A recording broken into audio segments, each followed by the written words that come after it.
Como o nome da igreja já diz, graça e paz, igreja. Amém. Estou muito feliz pela oportunidade de estar aqui. Eita, hoje é um malabarismo, vai dar certo. Estou muito feliz pela oportunidade de estar aqui, poder ter esse tempo de comunhão como igreja, por ter a oportunidade de conhecer esse casal tão abençoado. Tão breve, né? Mas são as conexões que o Senhor faz, que não tem como explicar, mas eu sou muito grato por tudo aquilo que o Senhor tem feito, por essa casa tão linda, tão abençoada, por esse testemunho aqui tão abençoado, que nós acabamos de ouvir e que a gente já podia fechar com chave de ouro, porque quando a gente vê o agir de Deus, os milagres do Senhor, é maravilhoso. É maravilhoso. Glória a Deus pela sua vida, irmã. Glória a Deus pelo seu milagre. E eu sinto no meu espírito que nesse próximo ano vocês vão compartilhar muitos milagres aqui. Muitos testemunhos de cura, de restauração. Porque eu tenho certeza que essa igreja é a igreja de oração. É a igreja que busca. É uma igreja que não está para brincadeira. Amém? Glória a Deus por isso. Bom, como foi apresentado, meu nome é William, mas todo mundo abreviou, né? Me chama de Will. Fica mais fácil assim, porque eu não sei quem que estava bêbado no dia do registro, se foi meu pai ou se foi o homem do cartório. Era para ser o Williams tradicional, mas ele foi lá e mandou um W-I-L-H-A-M de Maria S. Aí ficou... Aí o povo abreviou, ficou Will, é mais fácil, né? E pronto. Então, graças ao meu pai, eu tenho que soletrar o meu nome toda vez que eu vou em alguma consulta, alguma coisa do tipo. Mas amém, né? Estou aqui com a minha esposa, meu filho e um casal abençoado, Luciano, Magna. Eles moram bem ali, no Valparaíso. Se deslocaram para vir até aqui, para estar junto. Por mais que a gente tenha essa amizade, custa da gente encontrar, né, meu irmão? Eu falei, vamos para a igreja, meu irmão, vamos para a igreja. E já tem uma caminhada, eles também são irmãos na fé. Luciano me conhece desde a época da tribulação. E agora nós estamos aqui na época da felicidade também. Glória a Deus por isso. Amém? Feche seus olhos mais uma vez, curve sua cabeça, vamos orar. Eu quero ser bem breve para não atrasar os irmãos. Pai, em nome de Jesus, nessa noite nós oramos agradecendo ao Senhor pela oportunidade. Agradeço ao Senhor por me trazer até esse lugar. Senhor, agradeço ao Senhor por essa casa, pelas famílias que estão aqui. Senhor, eu peço que todo espírito maligno, tudo aquilo que tenta atrapalhar o fluir nessa noite, que venha cair por terra em nome de Jesus. Pai amado, eu oro para que cada mente, cada coração esteja aberto para receber aquilo que o Senhor tem para nós nessa noite. Senhor, nós te pedimos aqui uma porção completa, Senhor, que o Senhor venha mover o sobrenatural aqui e que o inimigo não venha atrapalhar nada daquilo que o Senhor tem para derramar, Pai. Que o Senhor venha mover aqui o sobrenatural na vida de cada um, destravando as mentes, as emoções. Pai amado, tudo aquilo que era solo, tudo aquilo que era terra seca, que venha se transformar em solo fértil. Em nome de Jesus, que essa palavra venha frutificar na vida dos meus irmãos, em nome de Jesus. Amém, igreja? Amém. Pastor, se estiver dando a hora, você faz um sinalzinho aí. Amém? Glória a Deus. Então, irmãos, eu sou daqui de Brasília, mas nós moramos em Minas vai fazer 12 anos esse ano. Nós fomos como missionários para ajudar a plantar uma igreja. E lá permanecemos. Como os americanos, né, como quem vai de qualquer outro país para os Estados Unidos, nós conseguimos a cidadania mineira. A gente fala uai, sou, comemos queijo, gostamos de café. Então a gente estamos mais para lá do que para cá. E aqui, a nossa família toda está aqui em Brasília. E época das festividades a gente vem aí, ter um tempo de comunhão, né, junto com a família. E como eu fiz amizade com o pastor de vocês, ele falou, vem cá, termina de chegar mais. E aí estamos aqui celebrando com vocês. Para nós é um motivo de grande alegria. O nome do nosso ministério chama Casa de Adoração Aprisco. Os nossos irmãos em Cristo, estamos lá e em nome de Jesus estamos aqui. Eles mandaram um abraço também, né? Deixaram um abraço para os irmãos da Igreja Graça e Paz. Tenho certeza que esse ano que vem nós vamos levar esse casal de pastores lá em Minas para beber mais um café e continuar a mesa. Amém? Glória a Deus. Para você que está gravando, anotando de alguma forma, o título dessa palavra é Cristãos Posicionados, Sociedade Transformada. Irmãos, nós estamos entrando em um ano decisivo para a nossa nação. E o Senhor tem colocado no meu coração que nós precisamos nos posicionar. Nós precisamos entrar o ano de 2026 posicionados, intencionais, como nunca antes. Não estou aqui falando de política, não estou aqui falando de direita e esquerda, não estou falando de ideologia, estou falando aqui para irmãos da fé, amém? Glória a Deus, você entende? Não quero imputar a visão, porque quem convence é o Espírito. Mas o Senhor tem colocado no meu coração sobre posicionamento, sobre intencionalidade, sobre algo que nós cristãos precisamos pisar firme como cidadãos do céu. Nós precisamos nos levantar mais do que nunca. E o posicionamento cristão, ele é uma atitude firme, irmãos. É uma atitude inabalável de alguém que decidiu viver segundo os princípios da palavra. Tem alguém que decidiu viver segundo os princípios da palavra? Glória a Deus por isso. Então é para você essa palavra. Eu fico muito feliz. Eu estou me recordando aqui, porque a minha família veio dessa região aqui, da Guariroba, por aqui, não é? Pois é, o meu povo saiu daqui. Eu tenho uns parentes na QNO e vai. E é engraçado que antes, eu estou lembrando aqui agora, pastor, que antes do convite para a gente estar aqui, eu tive um sonho com vocês. Que a gente estava num lugar muito cheio de gente, e a gente estava orando por esse lugar. Muito cheio de gente. Aí quando foi, acho que na semana, o pastor fala, chega aí. Então, glória a Deus por isso. Mas, irmãos, essa palavra de posicionamento é para nós. Porque muitas vezes nós corremos de um posicionamento. Muitas vezes nós escorregamos dos posicionamentos que o Senhor tem para nós. Às vezes eu estou falando aqui para líderes, pastores, missionários, evangelistas, algo que o Senhor começou a queimar no seu coração e que por muito tempo, às vezes, você não se posicionou, não se levantou para tomar posse nesse lugar. Às vezes pelas pressões ou pelas omissões, mas nós que somos o povo de Deus, amém? Você levantou a mão concordando.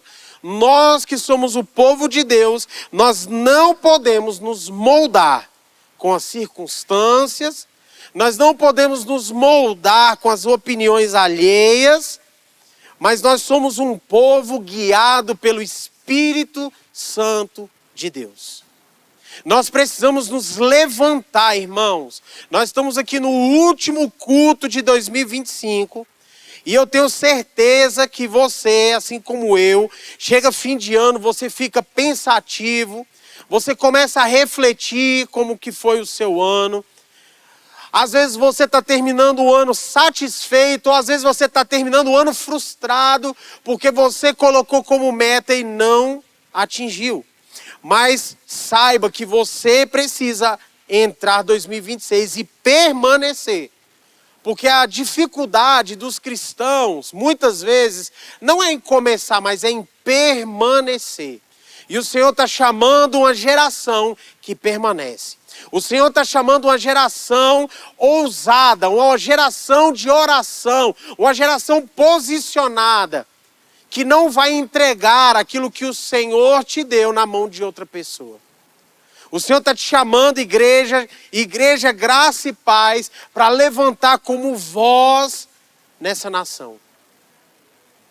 Como voz nesse lugar que tem sido plantado.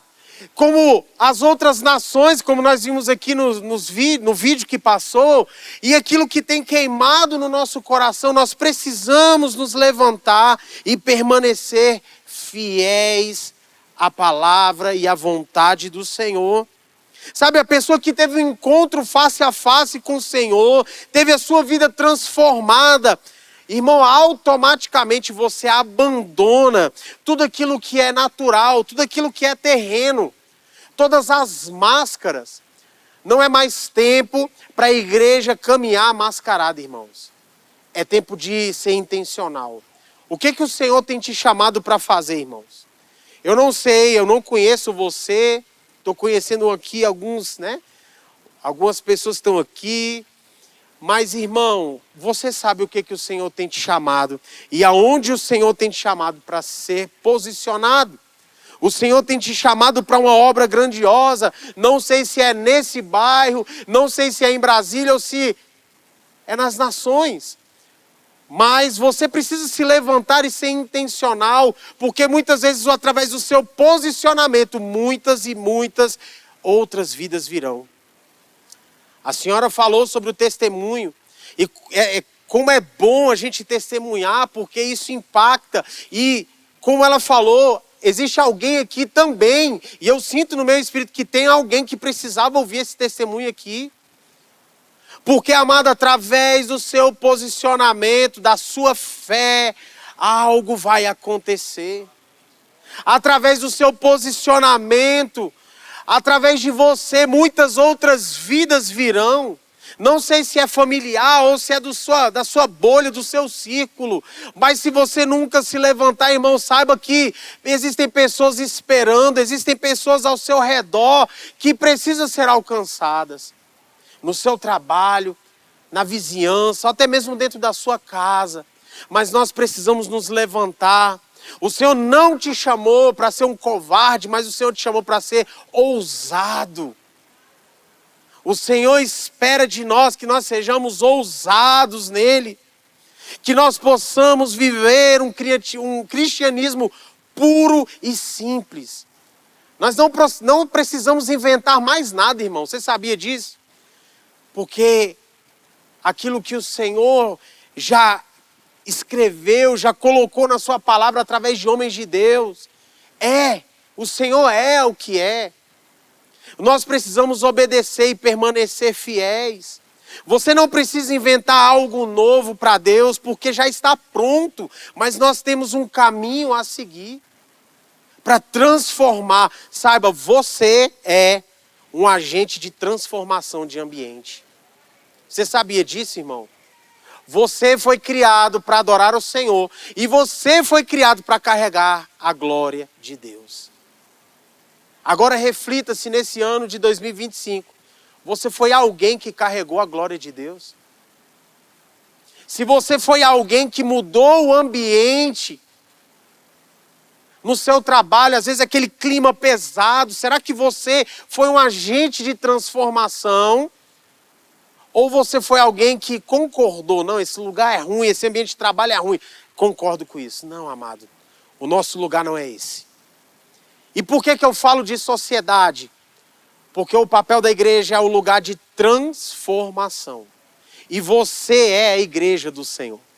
Então, através de você, vai acontecer uma transformação. Através da sua vida, outras vidas serão transformadas. Através do seu sim, outros lares, outros casamentos serão transformados. Eu lembro que a minha falecida avó, ela faleceu em 2019, a minha família não é uma família cristã, infelizmente, mas eu creio ainda que o Senhor vai dar ordem aos seus anjos, alguém vai convencer. Eu sou filho de pais separados e eles, cada um vive a sua vida com o seu pensamento, mas eu creio em nome de Jesus que a minha casa vai servir o Senhor e vai alcançar os meus irmãos, meu pai, e vai ser uma conversão linda. Eu creio nisso, eu não desisto de orar, de crer. E, amado, nós precisamos entender que nós somos um agente de transformação. Existe transformação através da sua vida. O Senhor quer te usar para algo grande. E eu lembro que a minha avó, ela semeou isso na minha vida. Ela me levava, minha avó faleceu com 40 anos de igreja batista nas costas. Ela me levava para a escola dominical e eu nunca esqueci disso. Eu vim converter, eu vivi uma fase atribulada, usei droga, bebi, eu vivia no peteco mesmo, na bagunça. E eu vim converter com 21 anos de idade. Mas eu nunca esqueci da semente que a minha avó colocou na minha vida. A igreja que ela me levava, minha avó morava em Santo Antônio do Descoberto, mas eu morava na Samambaia Norte. Ela me levava para a igreja quando ela ia para a minha casa. Quando eu ia para a casa dela, ela me levava na igreja dela. E eu nunca esqueci. A igreja era no reboco, a igreja ainda estava em construção. E ela ficava no culto e eu ia para a salinha, para a escola bíblica dominical. E ali eu ouvia uma palavra. Então, olha só o tanto que isso é importante. A minha avó foi agente de transformação na minha vida. Ela semeou. Ela colocou algo. O Senhor, através da vida da minha avó, colocou algo dentro de mim que no tempo certo frutificou. Amado, você é agente de transformação. O Senhor, Ele quer te usar. Só que o Senhor, Ele não é um penetra. Ele espera você dizer o sim, você abrir a porta para que o Senhor possa te usar. Porque Ele tem uma obra maravilhosa através da sua vida. Nós precisamos entender isso. Você, fala aí, eu sou separado para o Senhor. Amém. Abre sua Bíblia em 1 Pedro, capítulo 2, versículo 9. 1 Pedro, capítulo 2, versículo 9. Nós precisamos entender, nós somos povo exclusivo de Deus. O texto de 1 Pedro 2,9 fala justamente sobre isso. Vocês, porém, são povo escolhido, reino de sacerdotes, nação santa, propriedade exclusiva de Deus. Assim vocês podem mostrar às pessoas como é admirável aquele que os chamou das trevas para a sua maravilhosa luz. Entenda. O Senhor te chamou, igreja, você que entende que você é igreja, o Senhor te chamou e tem te chamado para um lugar de governo.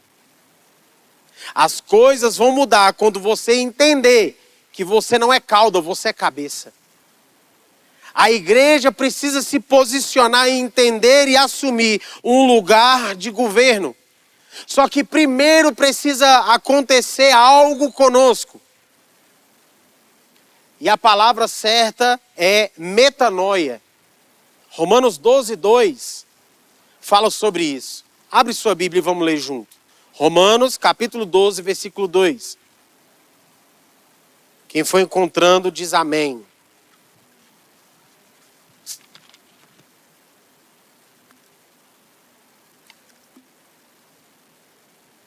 O texto diz o seguinte: não imitem o comportamento e os costumes desse mundo, mas deixem que Deus os transforme, por meio de uma mudança em seu modo de pensar, a fim de que experimentem a boa, agradável e perfeita vontade de Deus para vocês.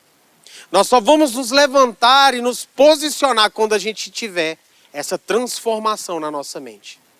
Quando nós passarmos por essa metanoia, entendendo, nós não somos um povo natural, mas nós somos um povo celestial. Nós estamos aqui na terra, vivendo a eternidade. Nós vamos voltar para a glória junto com o Senhor, mas nós somos cidadãos do céu.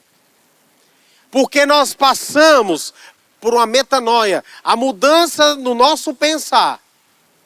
E passamos a viver a vontade boa, perfeita e agradável do Senhor.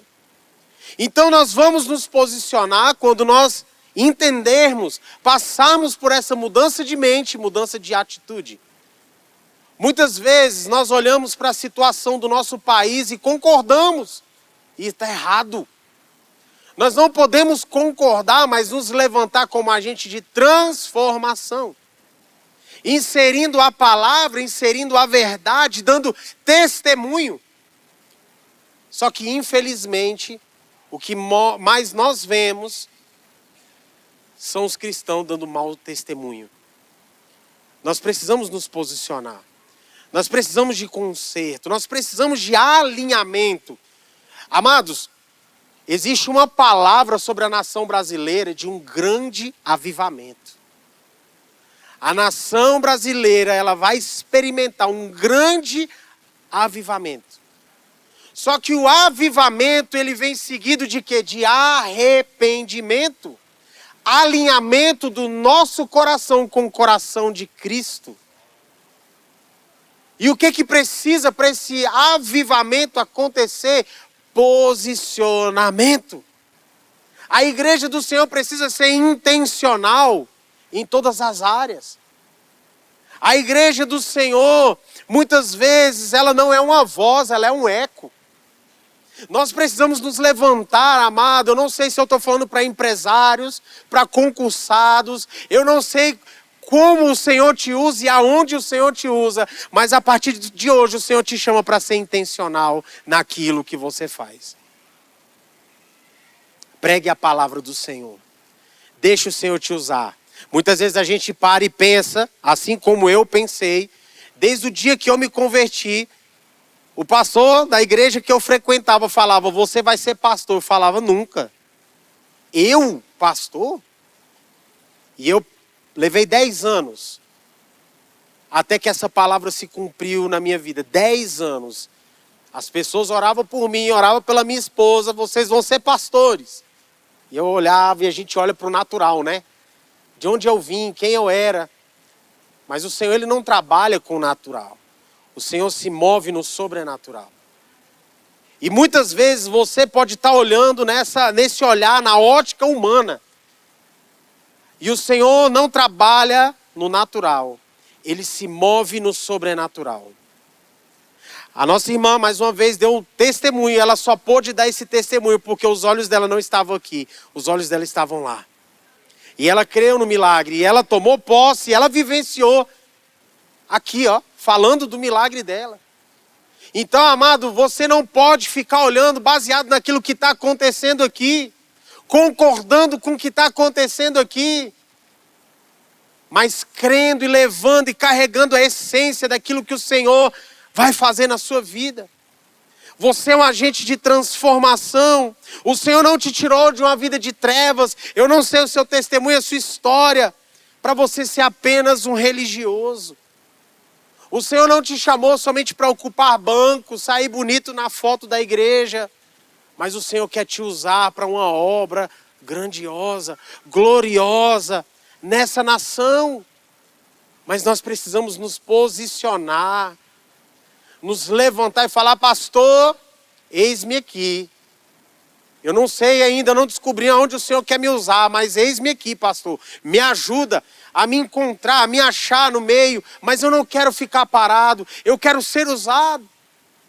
Nós precisamos nos levantar e falar de posicionamento. Eu quero deixar aqui bem breve, é falar o caráter de Cristo, irmãos.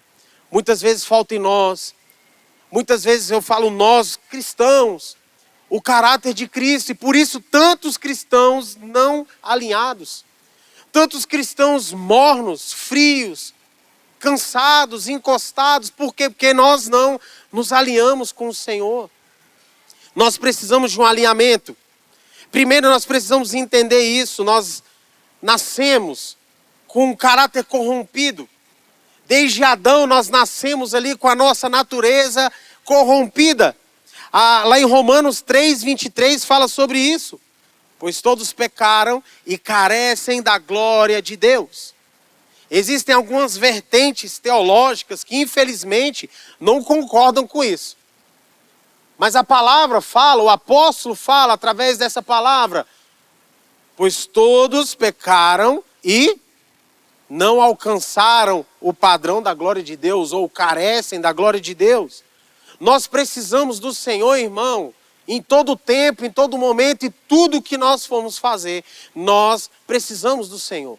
Se você está aqui hoje, olhando para esse irmão, É porque o Senhor permitiu você estar aqui, Ele soprou o fôlego de vida em você, te deu a possibilidade de levantar mais um dia. E nós carecemos da glória do Senhor dia após dia.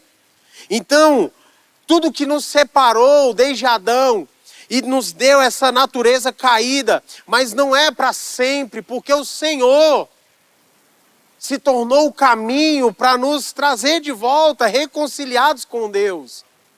Para nos dar uma nova oportunidade, para que nós possamos fazer valer o maior número de almas para o Senhor. Ganhar vidas para o Senhor. E isso é o que interessa. Não é o homem que governa, não é se é corrupto, se é honesto, não é se é o Flamengo ou se é o Vasco, mas é o Senhor. E importa que Ele cresça e que eu diminua. E importa a vontade dEle ser feita. E qual que é a vontade dEle, irmãos? Nós lemos, a vontade dEle é boa, perfeita e agradável. Não existe outra vontade maior do que essa. Não existe outro Senhor maior do que o nosso Senhor. Não existe outro que seja soberano como Ele. E Ele tem uma vontade boa, perfeita e agradável. E nós precisamos todos os dias. Por que você está na igreja, irmão? Você já parou para perguntar? Por que eu venho à igreja? Sabe por quê, irmão? Porque a igreja não muda ninguém. Quem muda é a presença do Senhor. Quem transforma é o Espírito de Deus. Quem capacita para tal obra é o Espírito de Deus. Olha, quando a igreja de Atos estava ali bem no comecinho, eles receberam o Espírito, foram capacitados e a partir dali foram. Nós precisamos do Espírito. No Antigo Testamento a gente ouve falar sobre o Espírito também. Capacitava certos homens para tal obra específica. O Espírito Santo nos capacita para a obra e nós precisamos nesse tempo, mais do que nunca, do Espírito, de capacitação, de nos revestir no Espírito, para que nós venhamos alcançar aquilo que o Senhor tem para nós. E a primeira característica que nós precisamos adquirir para esse tempo, para nos posicionar do caráter de Cristo, verdade. A verdade, João 14,6 fala o seguinte, Jesus disse, eu sou o caminho, a verdade e a vida. Ninguém pode vir ao Pai senão por mim. A característica do Senhor, a primeira, verdade. Precisa existir verdade em nós. Nós somos o quê? Imagem e semelhança. Nós precisamos caminhar como Ele. Vamos ser perfeitos? Não. Mas dia após dia nós estamos na busca, na perseverança para ser semelhantes ao Senhor. Outro texto, João 8,32, que diz, e conhecereis a verdade, e a verdade vos libertará. A verdade do Senhor liberta.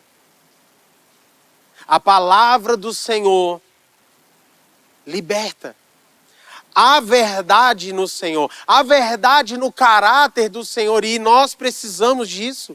A nossa vida deve ser pautada no caráter absoluto do Senhor, irmãos, que é Jesus e a palavra. E sem essa verdade correndo em nossas veias, nós não vamos conseguir caminhar agradando o Senhor. A segunda característica, santidade. Irmão, você já parou para entender o que significa santidade? Separação. Você é santo, sim ou não? Nós estamos no Senhor buscando santidade, ou seja, nós somos separados. Romanos 12,2 falou sobre isso. Não se amoldem, ou seja, se separem, se santifiquem. Nós estamos na igreja, não é para ser santo, querer ser melhor do que o irmão. Não, mas para nos santificar no Senhor. Entendendo, Senhor, eu sou santo para o Senhor. Estou me separando. Eu estou abrindo mão da minha vida para o Senhor. Separação, santidade. O texto de 2 Coríntios 7,1. Abre sua Bíblia, por favor. 2 Coríntios, capítulo 7, versículo 1.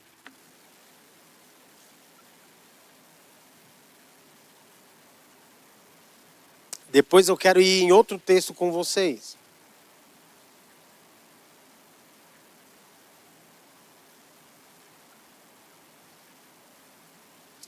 Capítulo 7, versículo 1, diz o seguinte: Amados, visto que temos essas promessas, purifiquemo-nos de tudo que contamina o corpo ou o espírito, tornando-nos cada vez mais santos, porque tememos a Deus. Amados, nós precisamos entender o seguinte: existe uma chave nesse texto, que está em temor. E dentro da santidade, nós precisamos entender o temor ao Senhor. A palavra também fala que o temor ao Senhor é o princípio da sabedoria. Nós precisamos dessa santidade, nós precisamos temer ao Senhor. E temer não é medo. O Senhor não nos chamou para viver com medo. Mas temor, ele tem mais a ver com amor, com zelo do que medo. Ou seja, santidade é amar a obra gloriosa do Senhor.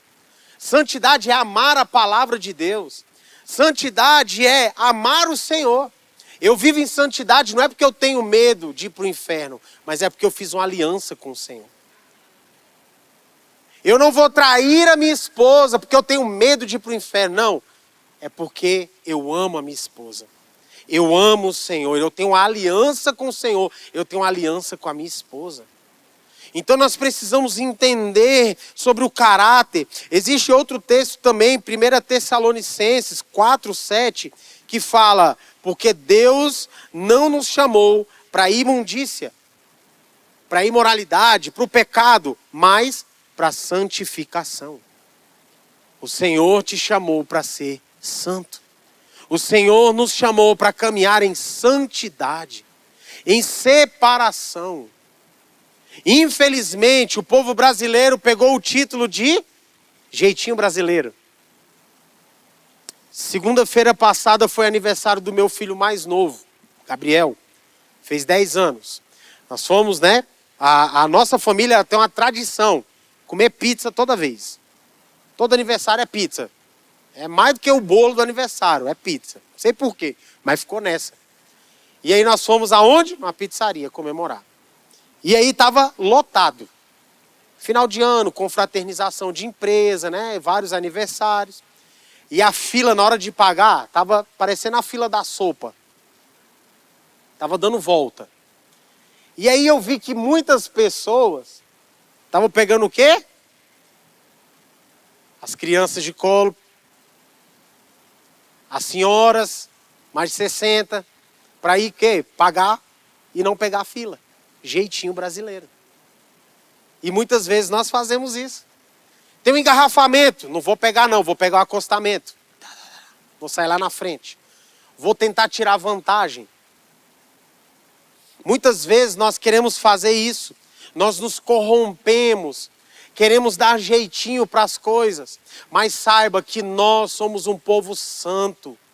E aquele que segue, que tem o caráter de Cristo, ele não dá jeitinho para as coisas. E para esse próximo ano, nós vermos a manifestação da glória de Deus, nós precisamos nos posicionar naquilo que a palavra nos ensina. Sim, sim, não, não. Porque nós temos, infelizmente, visto tantas coisas ruins acontecerem por causa do mau posicionamento da igreja. Porque a igreja muitas vezes entregou o governo, entregou aquilo que estava sobre suas mãos, deixou de ser luz. A luz era para estar aqui, nós estamos colocando a luz aqui, porque nós estamos entregando, não nos posicionando como igreja do Senhor. E o Senhor tem nos chamado para ser santo.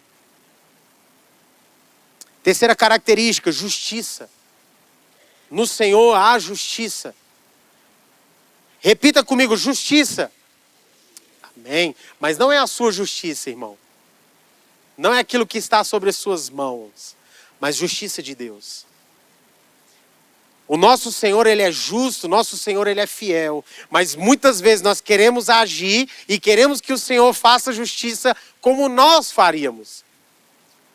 Filipenses capítulo 2, versículo 8 fala: e, achado na forma de homem, humilhou-se a si mesmo, sendo obediente até a morte e morte de cruz. Amada, a justiça de Cristo não está ligada em ira, em vingança, mas em obediência. E aí eu te pergunto, você é uma ovelha obediente ou você tem sido um bode que é rebelde? A gente costuma colocar essa alusão, né? A gente colocar ali essa ilustração de que a ovelha ela é obediente. Muitas vezes no interior você vê, o cara que vai tratar o bode, ele não pode virar as costas para o bode. Se ele virar, ele tufa, ele toma uma cabeçada, joga ele longe. Então, irmão, Cristo, ele é obediente. O texto que a gente leu falou o quê? Ele foi obediente até a morte e morte de cruz. Ele decidiu ser obediente e cumprir a vontade soberana de Deus na vida dele. E o que isso nos ensina? Que ser justo é andar em amor. Ser justo é andar em obediência. Sem negociar princípios. Quantas vezes nós negociamos princípios? Quantas vezes nós negociamos o nosso princípio? E nós precisamos entender com o nosso mestre, aprender com o mestre, com Cristo Jesus. Cristo não negociou. Cristo não se vendeu. Ele foi obediente. Ele foi como um cordeiro para o sacrifício por mim e por você, para nos salvar. Cristo não negociou princípios. Eu lembro quando ele estava ali com aquela mulher que foi pega em adultério. Ele justificou aquela mulher. Ele deu uma nova oportunidade para aquela mulher. Ele falou, ei, nem eu. Ele poderia. Mas ele decidiu dar uma nova oportunidade. Agora pensa se ele cedesse à pressão externa. Não, deixa eu negociar aqui com os mestres da lei que estão tentando aqui. Não, deixa eu ficar bonitinho na fita com eles. E muitas vezes nós negociamos princípios para ficar bonito na fita com outras pessoas. Muitas vezes nós negociamos a fé. E muitas vezes a gente nem se dá conta de coisas que nós damos um jeitinho para não desagradar pessoas. Nós precisamos pensar nisso. A quarta característica é a bondade. O nosso Senhor é bondoso. Nós cantamos aqui bondade de Deus. E é um dos frutos do Espírito, bondade. Nós precisamos entender que é uma marca visível do caráter de Cristo, a bondade. Ele viveu de forma compassiva, amando, ajudando, cuidando das pessoas, mesmo daqueles que rejeitavam. Repara que até o momento da prisão, Cristo estava ali. Pedro veio com a espada e tchau na orelha do soldado. Cristo poderia concordar, mas ele decidiu ser bondoso. Ele podia ter feito ali justiça. Mas ele decidiu ser bondoso ali naquele momento e entendeu que era necessário que aquilo acontecesse para a glória de Deus. Não era sobre a sua vontade, mas a vontade de Deus.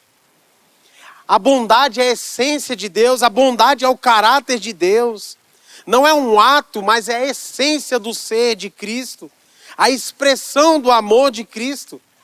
Em Mateus 9,36 fala o seguinte: ao ver as multidões, ele teve compaixão delas, porque elas estavam aflitas e desamparadas como ovelhas sem pastor. Essa é a essência do Senhor. Compaixão, bondade, é a essência e também essa parte que é o fruto, um dos frutos do Espírito. A quinta característica, nós estávamos ali em cima tendo um tempo com o pastor e ele falou sobre isso. Integridade.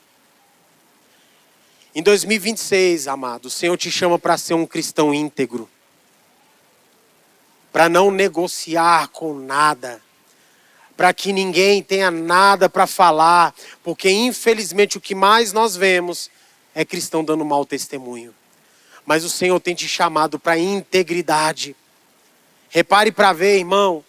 No meio político, no cenário político, quantos cristãos na bancada evangélica que negociaram princípios, que deixaram de ser íntegros por algum motivo. E isso é muito triste. Nós precisamos nos posicionar e ser íntegros no Senhor, viver de forma coerente. Quantos pais nós temos aqui? Você que é pai, mãe, que tem o papel de ensinar, educar o seu filho. Saiba, o seu exemplo, o seu testemunho é aquilo que vai formar o caráter do seu filho. Não adianta você falar para o seu filho, não faz se você faz. No começo da minha conversão, a Gabi se converteu primeiro e ainda deu um pouquinho de mais trabalho, Meu líder, ele até hoje, ele fala, ei, varão, você deu trabalho. Gabi começou, ela com 17 anos, grávida, um barrigão do Mateus. Ela estava no 6º mês de gravidez, quando eu decidi ir ao Senhor, né? Quando foi algo irresistível. E aquilo foi marcante, porque eu comecei, não era eu, já era o Senhor fazendo isso. Eu comecei a pensar, como que eu vou dar exemplo para o meu filho? Como que eu vou formar o meu filho falando assim, filho, não bebe porque faz mal, mas eu bebo. Filho, não usa droga, se eu usava droga. Então, amado, o Senhor nos chama para ser coerente naquilo que nós fazemos. Precisa haver coerência naquilo que nós fazemos. Pensa se o pastor fala que irmão não mente, não passa o outro para trás, não se misture, não façam coisas erradas. Aí você sai e vê o pastor no bar tomando uma. Né? Eu não sei se existe aqui na Ceilândia ainda o telebar.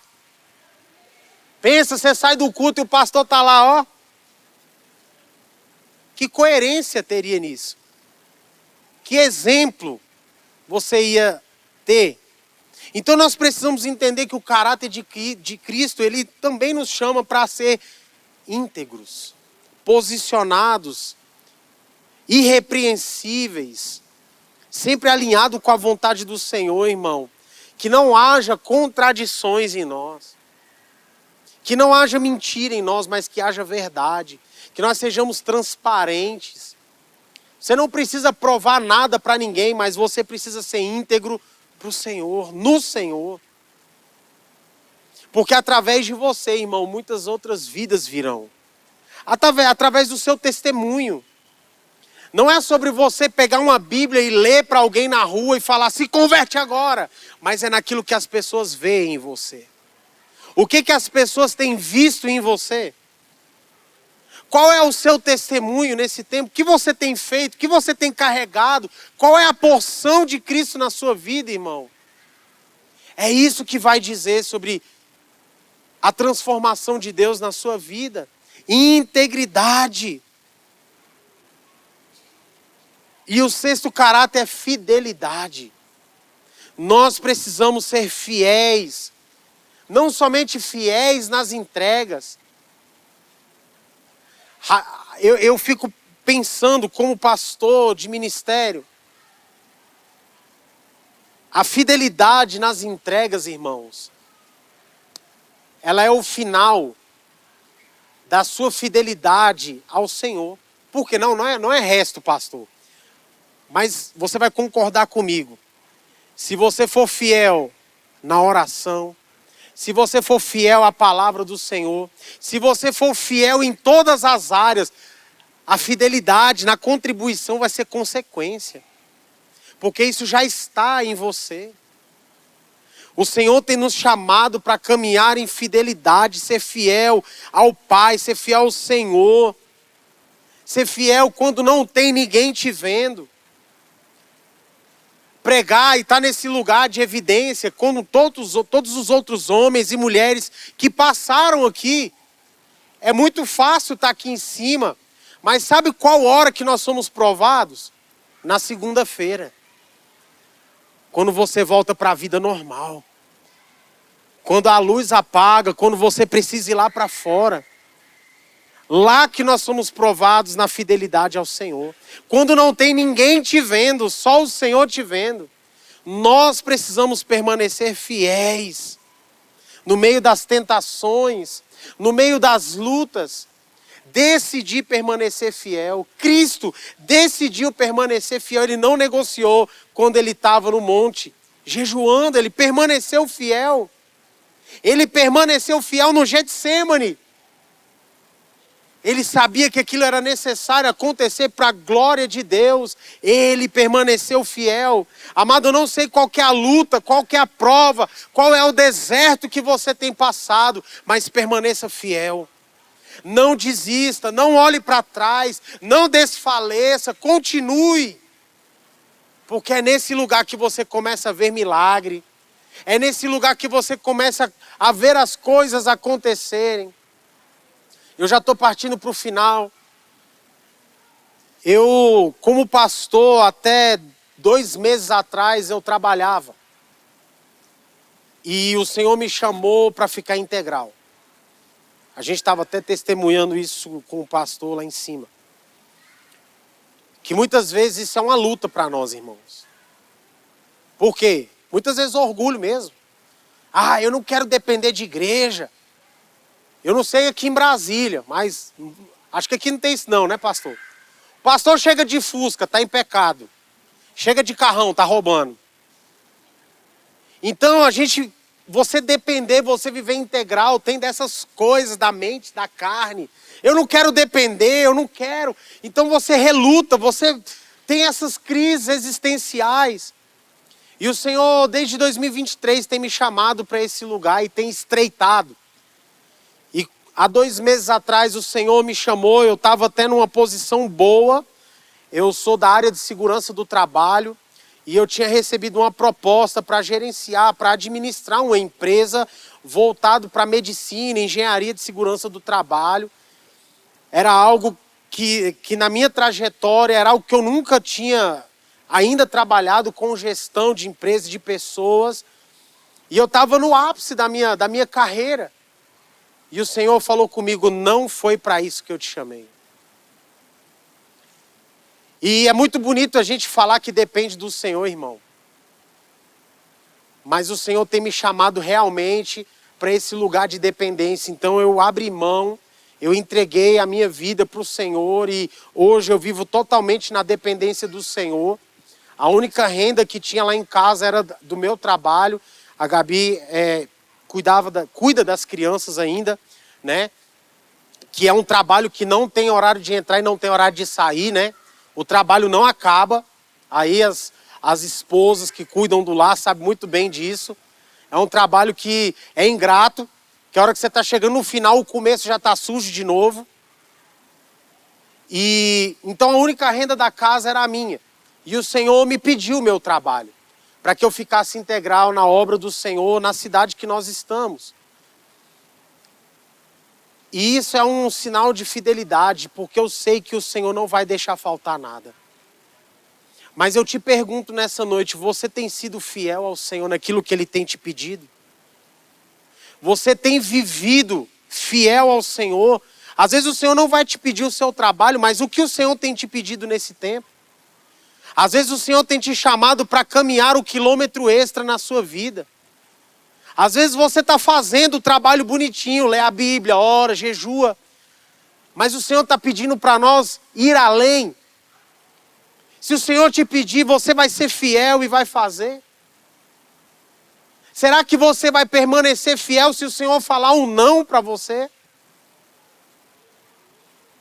Então nós precisamos entender e viver a fidelidade do Senhor.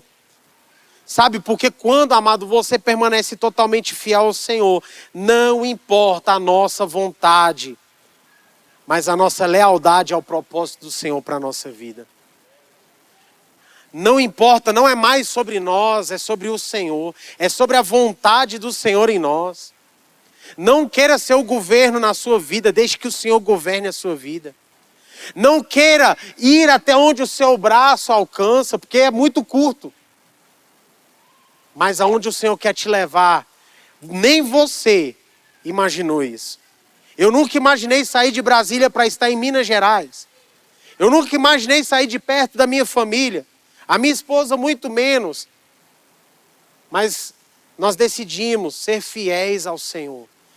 Não sabendo o que o Senhor iria fazer na nossa vida. Não temos garantia nenhuma. Mas o Senhor sabe. E se nós entregamos a nossa vida nas mãos do Senhor, irmão, confia, porque Ele vai fazer. Apenas permaneça fiel.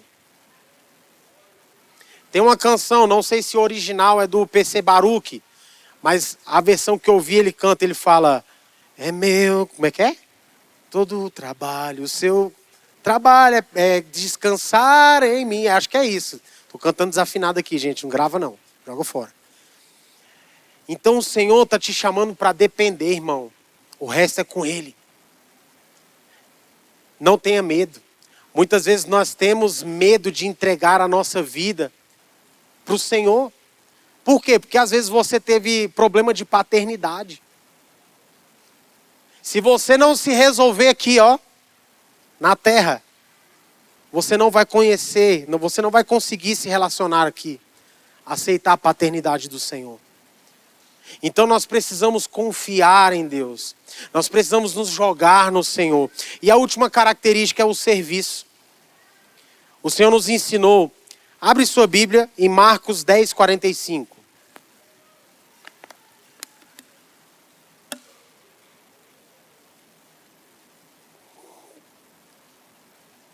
O texto diz o seguinte, Marcos 10, versículo 45. Pois nem mesmo o Filho do Homem veio para ser servido, mas para servir e dar a sua vida em resgate de muitos. Outro texto, não precisa abrir, Filipenses 2, versículos 5 ao 7. Fala o seguinte, de sorte que haja em vós mesmo o mesmo sentimento que houve também em Cristo Jesus. Vamos lá. Em Cristo Jesus, versículo 6. Que embora sendo Deus, não considerou que o ser igual a Deus era algo a que devia apegar-se. 7. Mas esvaziou-se a si mesmo, vindo a ser o quê? Servo. Tornando-se semelhante aos homens. Versículo 8. Olha lá, ó. E sendo encontrado em forma humana, humilhou-se a si mesmo e foi obediente até a morte e morte de cruz. Amado, o Senhor te chamou para ser servo. Amar a Deus, servir pessoas. Esse é o lema. E essa é a característica do Senhor, servir, amar, acolher. Cristo é o nosso maior exemplo, irmão, de servir. E sempre será a nossa maior referência. Ele não precisava, porque Ele é Deus, Ele é um com o Pai. Mas o texto falou que Ele veio como homem. Ele veio como homem para nos ensinar o que é o caráter de serviço. Em Isaías apontava o que? O Messias como servo sofredor. Que entregou a sua vida por mim e por você para nos dar a salvação. Então, amado, nós como igreja do Senhor precisamos nos posicionar, assumindo as características de Cristo, para que nós possamos fazer a diferença, como homens e mulheres de Deus, nessa nação.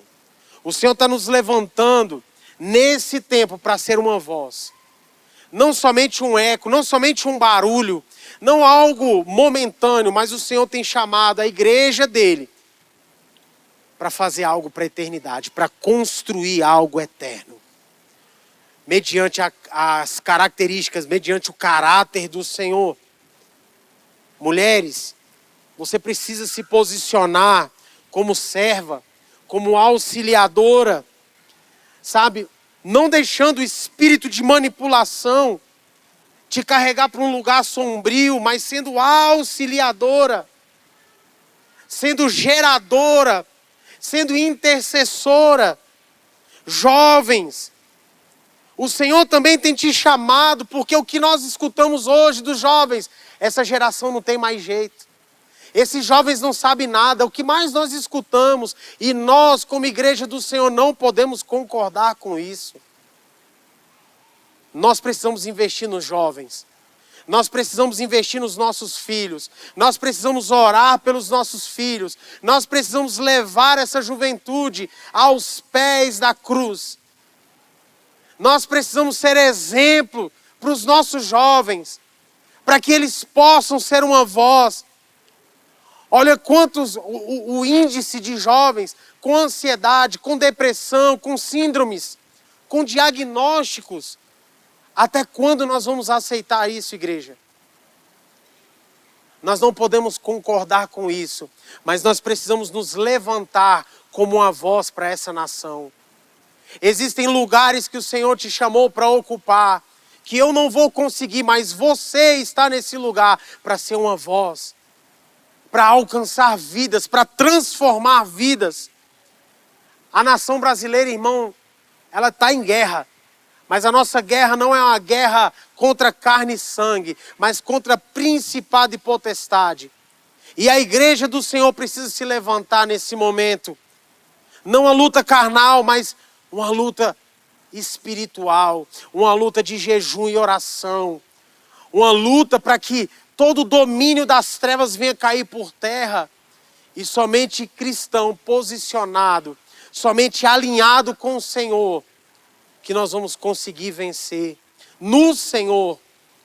Às vezes você tem uma grande batalha nesse momento na sua família, com um ente, com um filho, marido ou esposa. Saiba, não é você batendo de frente com ele, mas é orando e jejuando e declarando através da palavra do Senhor que essa vida vai ser transformada. Irmão, a minha vida foi alcançada no Senhor, porque a minha esposa entendeu isso muito rápido, pela necessidade, pelo socorro que o nosso casamento precisava. E ela foi para a oração, e ela foi para o jejum, e ela não quis bater de frente comigo, mas ela orou, e o Senhor fez. O Senhor alcançou meu coração por causa desse entendimento. Não é contra a carne, mas é no espiritual, é através da palavra do Senhor, é através do poder do Senhor. Saiba, a nação brasileira não está perdida. O Brasil não está perdido. O Senhor, Ele não se esqueceu da promessa de avivamento sobre a nação brasileira. Mas a igreja do Senhor precisa se posicionar. A igreja do Senhor precisa se levantar hoje, agora, e tomar posse dessa batalha, nos revestir com as armaduras de Deus para a batalha que está por vir. Chega de ser fracassado, chega de chorar, de se lamentar. É hora de se levantar, igreja. É hora de se posicionar, igreja, de tomar lugar daquilo que o Senhor te chamou. Eu não sei aonde o Senhor quer te usar, mas Ele te chamou para essa obra. Vamos parar de terceirizar aquilo que o Senhor chamou você para fazer. Você que está nas faculdades aí, jovens, o Senhor te chamou para profetizar dentro daqueles lugares. Você que é um evangelista, se levante para evangelizar nos hospitais, nas ruas, nas bocas de fumo. Não tenha medo, o Senhor que te chamou é o Senhor que te sustenta. Não tenha medo, irmão, se o Senhor tem te chamado para obra social. Eu sinto no meu espírito que esse lugar que vocês estão ajudando não vai ser só esse lugar. Serão muitos lugares que serão auxiliados, que serão mantidos por essa casa. Mas, amada, a obra do Senhor precisa de pessoas. Nós precisamos nos levantar, porque o Senhor tem algo grandioso através da nossa vida. Não aborte aquilo que o Senhor te chamou para fazer. Não adormeça, não permaneça adormecido. Se levante. Você que às vezes esfriou na fé, você que às vezes desanimou por causa de pessoas, saiba, o Senhor nessa noite está soprando um vento, um renovo na sua vida, um fôlego sobre você. Às vezes você deixou esfriar aquilo que o Senhor, as promessas do Senhor na sua vida. Saiba que o Senhor, Ele não volta atrás daquilo que Ele prometeu. Ele é fiel. A palavra dEle não volta. A palavra dEle, o Senhor não mente. Ainda existe, as palavras que o Senhor declarou sobre a sua vida ainda estão de pé, irmãos. Se coloque de pé em nome de Jesus.